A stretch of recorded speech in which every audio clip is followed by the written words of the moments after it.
Hey,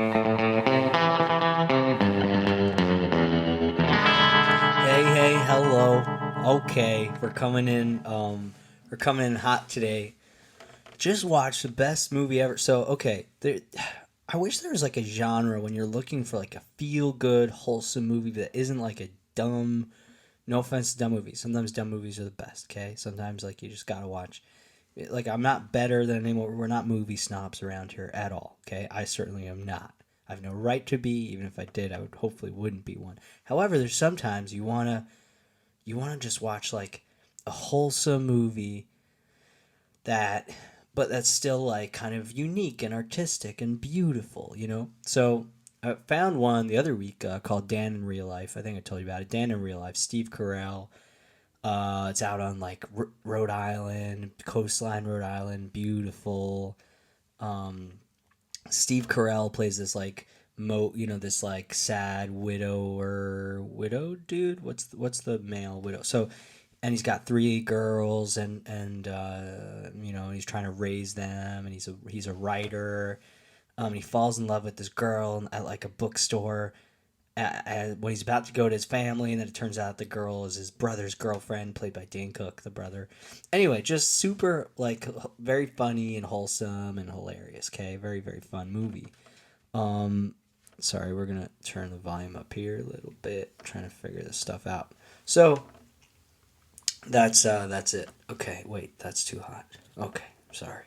So, very, very highly recommend it. It's called Dan in Real Life. Okay, so within that genre, that strain of wholesome movie, just been on the lookout, and I watched another one tonight with the gal we watched. It's called The Big Year, and it's with Jack Black and Steve Martin, and Owen Wilson and Rashida Jones, and Jack Black plays. By the way, the mom in this movie, same mom as the Dan in Real Life movie. Very funny. What was her name? Something West. Anyway, great actress. So, the big. It's crazy that this movie was like a big budget movie. Like they got like Coldplay's in the soundtrack. For God's sakes, and it's like all these stars, but it's about part of it's in Alaska. Like so, it's about these people that compete to be they're birders, they're bird watchers, and they compete to be the biggest. They compete to see the most birds, and like Owen Wilson's character, he's like been number one for years, and he doesn't want to lose his streak, but like his family life is falling apart because of it, because he's like about to go see his wife in the hospital, but he hears that there's this rare bird and a thing, so he like at the last minute gets a call and hops on a flight, and like it it's really just funny and wholesome and just like a great watch. And like I can't believe I haven't heard of this movie until like right now. And it's one of those that you just kind of watch a trailer and you're like, yeah, I'm watching this right now. Like how bad could it be? The Big Year. Oh my god. And then if so I really believe in watching those movies because they're just fun, feel good, they make your heart full, they remind you what life is all about, and then if you watch older films too, they tend to have a bit more of that kind of sentimental stuff, and but it's still in a very like authentic way. Anyway,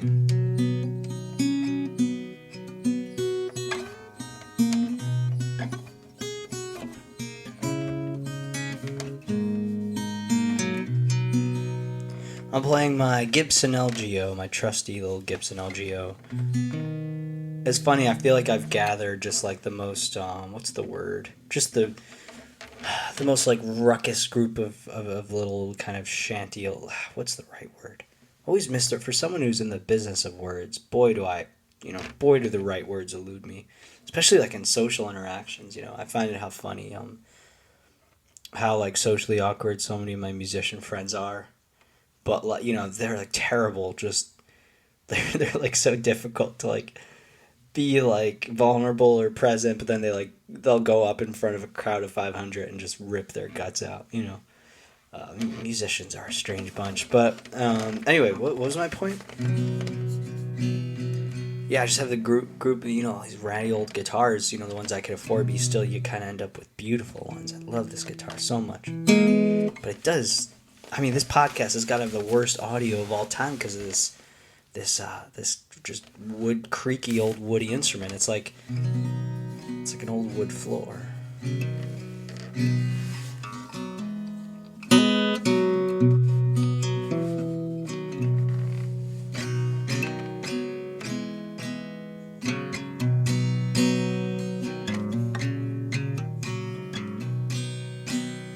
So today I'm gonna do a bit of a giveaway. No, okay, let's cut the cheesy crap. So I do this podcast. It's the most fun thing I do right now. I love it. It's very very fun, and there's a very very small but very very wonderful group of people that listen to this podcast every week, and I appreciate you so much.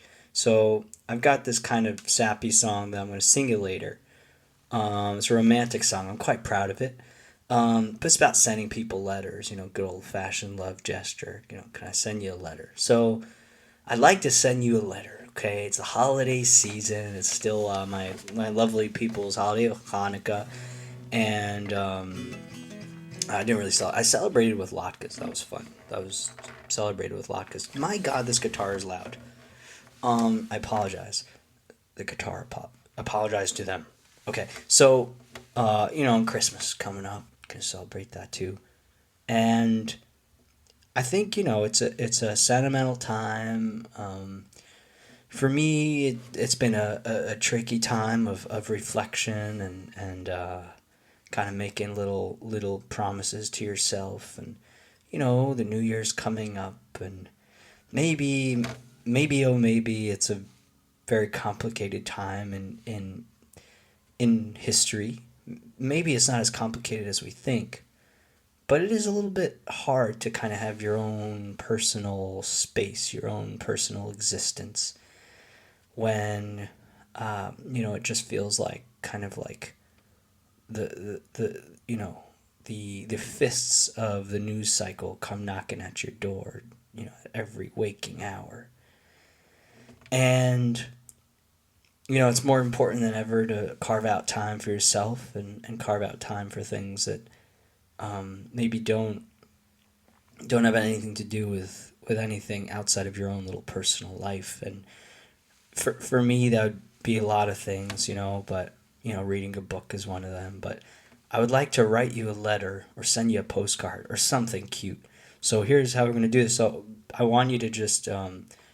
you could just send me your address. Okay, don't say anything. We don't have to make it awkward. Just send me your address, and I will mail you a something, like a letter or like a postcard, something in that vein. Okay, nothing exciting. I'm not rich. No money. I can't send you money yet. I'm sorry. I know you need it, but I don't have any extra money. I have no money actually. I will send you as much money as I have. Well, I have more than I'm gonna send you, but I don't have a lot. Okay. All right. Okay. Glad we're on. You probably don't. You have more money than I do. You don't want my money. Okay. So, but I would like to send you something to show my appreciation and to kind of so we could shake hands and maybe it'll be nice. I think it'll be nice. So, I want you to send me your address. Just message it to me wherever you can. You can email, text, Instagram, Facebook, whatever it is. Just send me your address. You could send an emoji. You can send a fun emoji with it. Maybe a cowboy. I like cowboys. Or a pine. I like pine trees. Or the guitars are not fun. The guitar emojis. We gotta improve on those. But just send me your address, and I would like before sometime in this holiday season. I would like to get all your addresses and send you some letters. Okay. I would like to show my appreciation for you listening to this podcast, and I would like to kind of show my my sense of gratitude and kind of solidify our camaraderie in some physical form.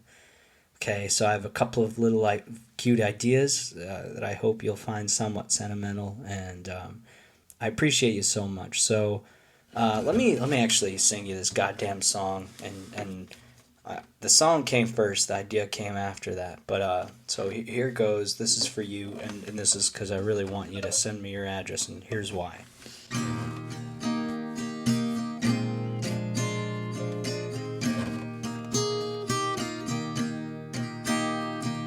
You and me are no ordinary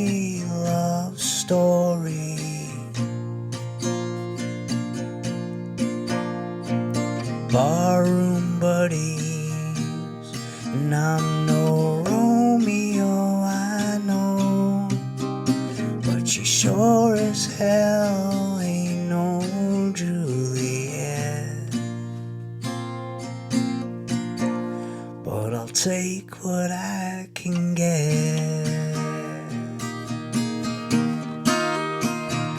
With some time to kill,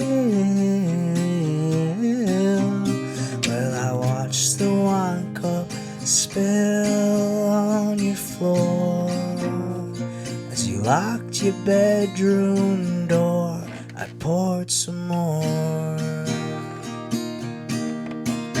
And I'm just trying to navigate my way through this wasteland of broken hearts, all torn apart as if a tornado tore through town last week.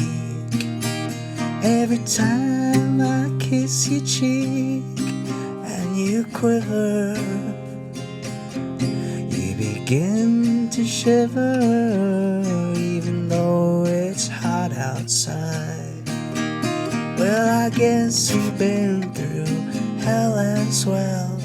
Thank heavens you got out alive. Can I take your picture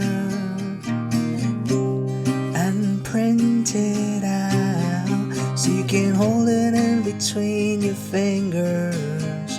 Maybe put it in a frame and keep it around. 'Cause I'm just trying to navigate my way through this wasteland of broken hearts, all torn apart as if a tornado tore through town last week. Every time I kiss your cheek and you quiver, you begin to shiver, even though it's hot outside. Well, I guess you've been through hell as well. Thank heavens you got out alive.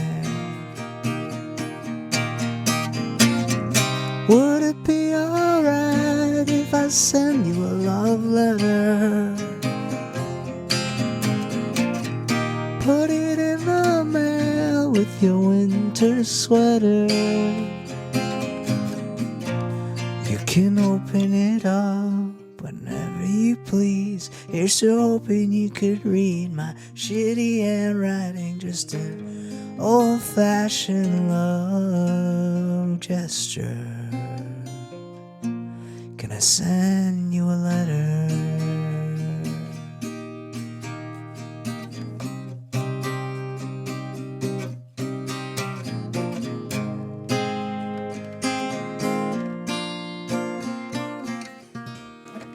So there you go. Sorry about the sound issues. Having a hard time controlling the microphones tonight. But anyway, can I send you a letter, please? Send me your address. I want to send you a letter. Thank you so much for being a part of this. And I think, look, whatever. I don't think this is not like a right away quick smash hit. But I do think we got something fun going here. And I'll tell you this, like if enjoying something and something feeling sustainable and easy is any representation of or is any proof that something is good, this sure as hell is fun. God, we were talking last week about kind of the things that people tell you when you're a musician. And something they'll say very often is, well, you just gotta do what feels right. You gotta do the authentic thing. You gotta get all kinds of vague stuff, and it's like, man, oh man, like that. It's so not simple, and it always comes from a very authentic place. So I always appreciate it when someone is trying to help or be encouraging or be kind. But doing anything is very strange. I mean, going to any job, it could be the most honest job. It doesn't feel honest every day. And the opposite is true. If you're doing something that maybe is not authentic, you could certainly do that in an authentic way. I think this whole follow your dream or your truth is just overrated distraction. It's like, no, find the dreams in what you're actually doing, now I might look like a big old hypocrite. I mean, I don't have a 9 to 5. I don't even now, and I'm not even a successful artist yet. Okay, so I understand I can seem like a hypocrite, but boy, oh boy, is being a musician. I mean, it's one thing if like I could just sit around all day and just write songs, and that was my job. But it's not. I mean, God, what is my job? I think it's more of like a booking agent than anything else. Honestly, someone recently recommended to me. 'Cause again, my God, people just recommend to you stuff all the time. Well, this was my therapist, and I was asking for advice. But anyway, so was saying like, well, why you got to treat this more like a 9 to 5. Clock in, go in front of the computer. But then it's like I tried that for a couple of days, but it's like, what am I gonna do? What am I gonna do? Who should I like? Okay, I'm in front of my laptop. I mean, just start emailing random venues within 2 hours. Can I play them? I guess so, but it's like, I don't know if I. Oh, God, I mean, it's exhausting to send out 100 emails and get maybe no responses, maybe two, and the two that do respond are 2 hours away and they don't pay shit. So I don't think that's a good utilization of your time. The truth is you can't figure your way out to success. You can't email your way to success or anything like that. You just got to show up and do a great job. And, but then again, it's the same crazy question. What is your job? It's like, well, hopefully to be a good musician, hopefully to be a good songwriter and do your thing and do it well, I mean, it's just so multifaceted. Again, am I like a booking agent? Is that my job now? Am I like an email Spotify playlist curators person? Is that my job now? Is that because if it is, I'm doing a bad job. But if it's my job to just like write songs and be a musician, okay, I'm doing a good job at that. But that sure as hell, it doesn't seem like it's gonna get you anywhere. You got to get good at all this other weird stuff. I'm figuring it out. Been doing this a long time and I can't say I figured it out, but I'm learning to, you get older, you get a little bit, maybe like, God, I don't like to admit that I become more cynical, but you do a little bit.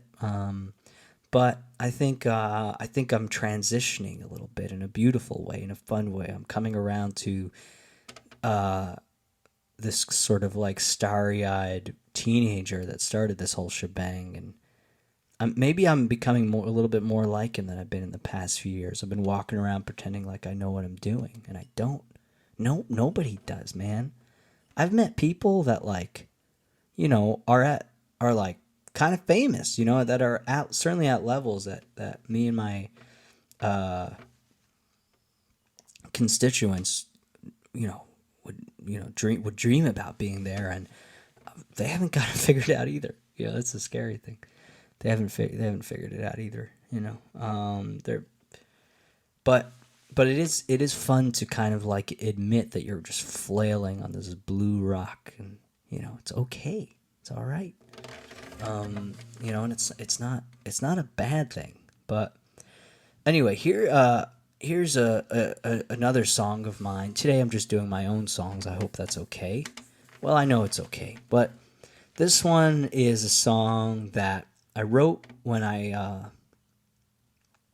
some people try to hide like who influenced their songs, and I think maybe it's because I'm confident.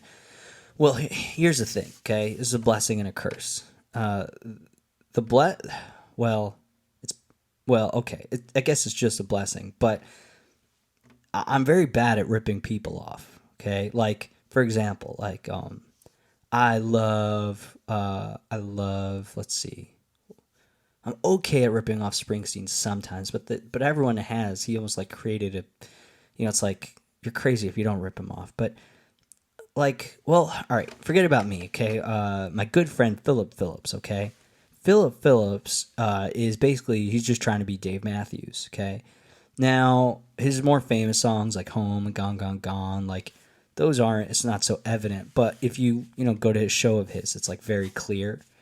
And the thing is, like, it's almost too clear. Like if you like Dave Matthews Band, you kind of you could very much hear it. Okay, now it's fine. I mean, he's a great musician, so I'm not dogging on him. However, my point is, I would like to have. There are moments in my life that I would have liked to sound just as much, if not more, like Dave Matthews. The only problem is, I was very bad at ripping Dave off. I just wasn't good enough in some ways. I was just bad. I was a bad imitator, and so by accident I came out with my own stuff. By accident, the stuff I would write would just end up sounding like me. So it's not what I was going for. I was trying to rip him off, but it ended up just sounding like me. So within that, I have a sense of security, and I like kind of showing people or demonstrating, like, hey, I was trying to rip this off, and if you can see it, it's almost like a little trick, like, hey, look what I did. It's a fun. It's all God. I'm a nerd. I'm like a song nerd, and I love it, and it's so fun. And anyone that claims to be completely original is, well, they're not. They're not lying. They're just bad. Not to dog on an artist, but one of my favorite musicians, Jack White, who's incredible. I love him a lot. Okay, tried to rip him off too. I have actually. Well, I have a song called "Foggy Window Pane." It'll actually be in my next record. And that one I was trying to rip off. "We're Gonna Be Friends." I love that song. Fall is here. Yeah, dude. How's it go? Fall is here, hear the yell, going back to school, ring the bell, brand new shoes, walking blues, climb the fence, books and pens. I can tell that we're gonna be friends. And then my song was, God, don't tell anyone. Please don't tell anyone. It's humiliating.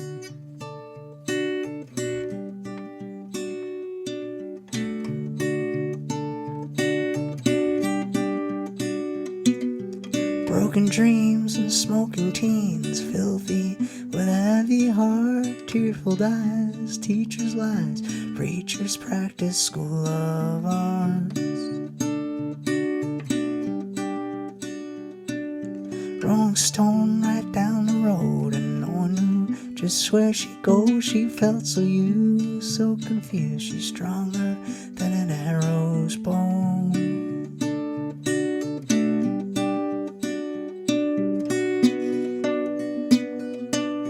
You used to say that the world was full of pain. Everyone was so deranged. I just write her name on my foggy window pane. Anyway, I got carried away there. I'm sorry. So that was my rip-off of "We're Gonna Be Friends." So anyway, you try to rip people off, right? By the way, before I do this next song, and keep talking, even if you think I do have your address, just send me something anyway that you want me to send you, one of these little podcast love packages. God, that sounded terrible.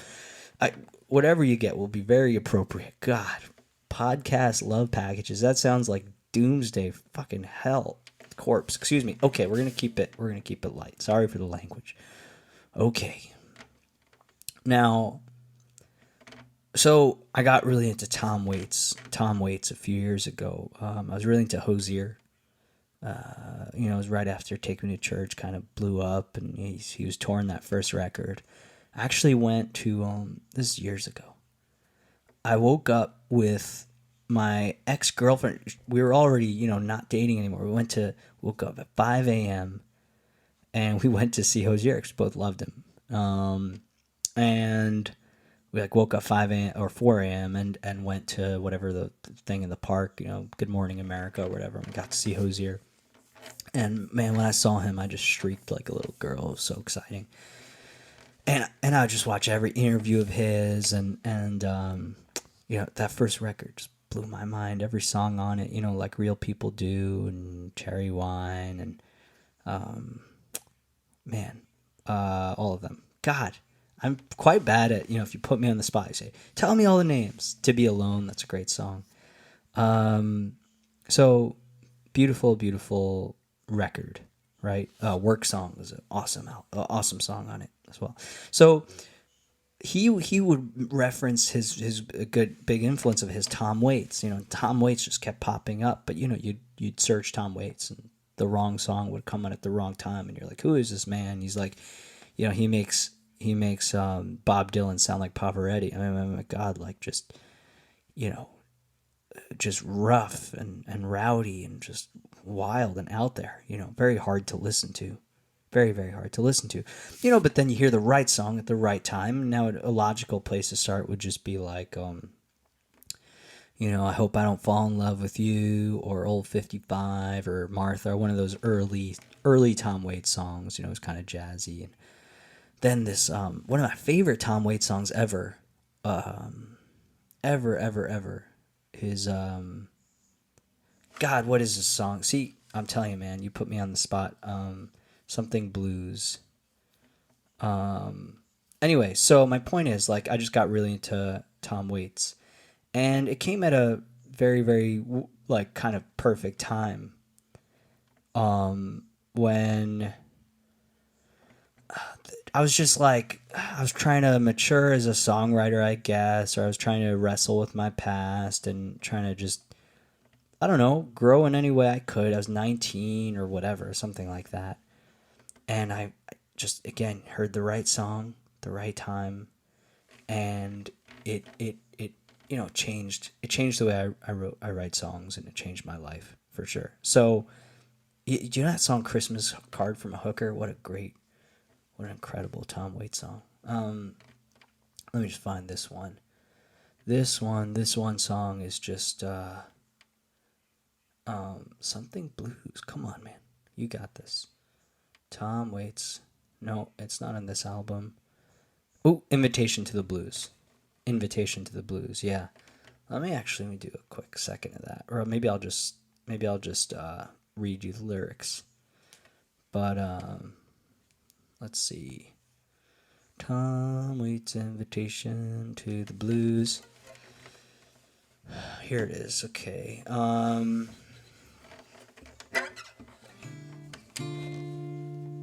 God, I love this song so much. I'm not going to do the whole thing. It's great, and I'm not going to do it justice right now. But we should just do it just for kicks.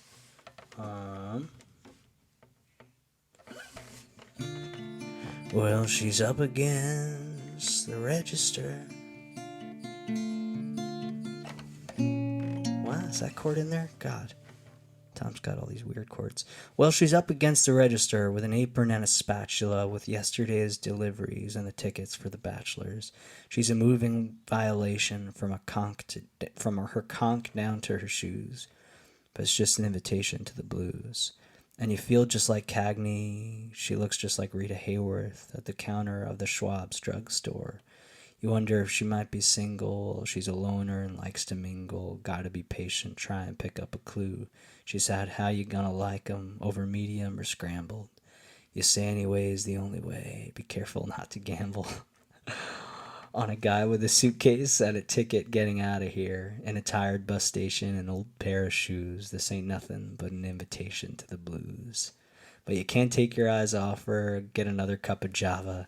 And it's just the way she pours it for you, joking with the customers. Mercy, mercy, Mr. Percy, there ain't nothing back in Jersey but a broken down jalopy of a man I left behind, and a dream that I was chasing, a battle with booze, and an open invitation to the blues. I mean, yeah, like that's just the best. I have a different song, Last Night in Prague, that I was trying to rip off that song. Anyway, not all my songs. If that disappoints you, I have many songs that are not kind of like me trying to rip off different strong songs. But it is a fun, it's like, it can't be this like, well, there's no rules. I take it back. It could sometimes be an exercise. But for the most part, it's like, oh, you heard a song and, like it gives you a certain breath, a certain way to breathe, a certain way to talk. And, you can easily disguise it, but sometimes it's kind of fun not to, especially if it's already disguised by just how different you are. And, but I mean, like, hopefully the song that you write that's based on someone else's song is kind of better in its own way. Now, it's never going to be kind of only better. In some ways it won't be as good, but in other ways it's got to bring something else. It's got to be it's got to be its own thing. Anyway, you know this. So I got really into Tom Waits, and I think I think this is like, and I was also really into Arctic Monkeys at the same time, and this is kind of, well, it was also about what I was going through. I think it might just be this vulnerable tick, or this unwillingness to be vulnerable, where you go, this is just me trying to mess around with this artist's voice, and like Leonard Cohen said, Frederick Garcia Lorca, the Spanish poet, God, what did he say? I got to get that quote, but I don't want to misquote him. But the sentiment was, he gave Leonard an excuse to have his own voice, And anyway, okay, let's just do this song. This is so much build up for just not my best song. It's not the worst either. This is called "It's About Time." There's a miniature horse in the back room, and an open door to a rainy afternoon, and a one-way ticket to the circus and a midnight cabaret. The train's always complaining that the passengers are late. There's a traffic light in the window shade, candy cane for your walk of shame, Christmas tree beneath the cobblestone streets, tombstone in the water wheel, wheelchair in the battlefield, and a contradiction in the words you speak. It's about time you let yourself fall in love again. It's about time. There's a piano in the graveyard behind the overblown flower pots, not far from the closed down storage space, and an empty can of maize. An invitation to a wedding that got called off at the last second, and a first-hand story being told in third person. And it's about time you let yourself fall in love again. It's about time. It's about time you let yourself try again. It's about time. There's a love letter in a garbage can addressed to an anonymous man. There's a burgundy mask with a flask of champagne, broken bottle on the sidewalk, an old friend making small talk, new age kid dressed as a hologram corpse. It's about time you let yourself fall in love again. It's about time. Oh, it's about time you let yourself try again. It's about time. It's about time you dream this life away. Someday, baby, things will fall into place. It's about time you let yourself fall in love again.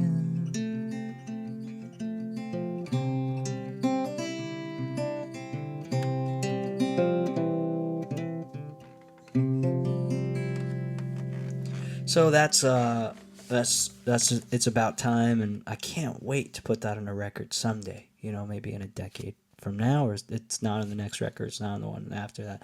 It's not on the one after that. It's not on the one after that. Definitely not on the one after that. Not on the one after, and so on. But hopefully someday it'll be on an album. And I love the song a lot. I couldn't, for the life of me, tell you what it's about, but I know exactly what it's about. And hopefully if I sang it half decent tonight, which, well, technically I didn't. My voice did a crack and all that, but I'm not warmed up. But been drinking wine. I'm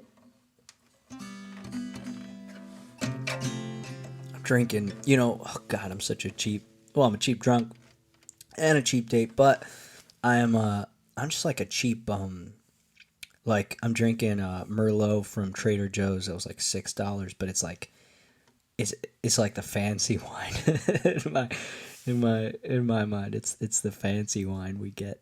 I don't know why. Maybe it's because it's reserved. It's really good. It's really good. Trader Joe's makes good wine. Anyway, so my point is this. My point is I'd like to send you a letter to show. Maybe it's more for me, but I'd like to show my gratitude to you for listening. And anyone who's hearing this, if this is your first episode, please, you can join as well. But I'd like to just send you a little letter or something to show my appreciation. So you could just, if I have your address, then just say, hey, Billy, hey, Cracker Barrel, Kane, I want that letter you're talking about. So you could say that, or you could just send like a letter.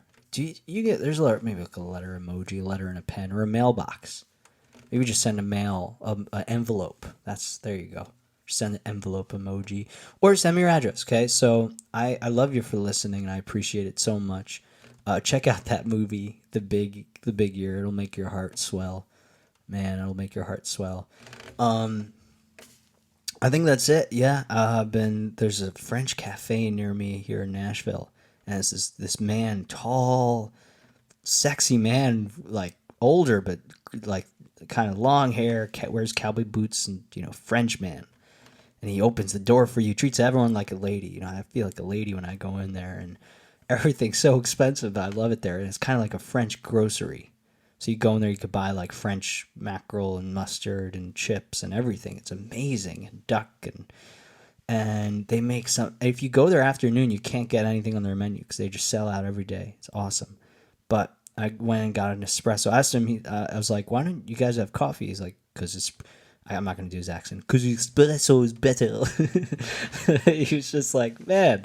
So why am I telling you this? I don't know, but it was great, and I've been going there recently. I just love it here. I wonderful man, and there's a sweet Southern lady at the bakery nearby as well, and she was so cute. The one time she'd been to New York, someone was yelling at their kids. She's like, "New Yorkers are so mean. I don't understand it.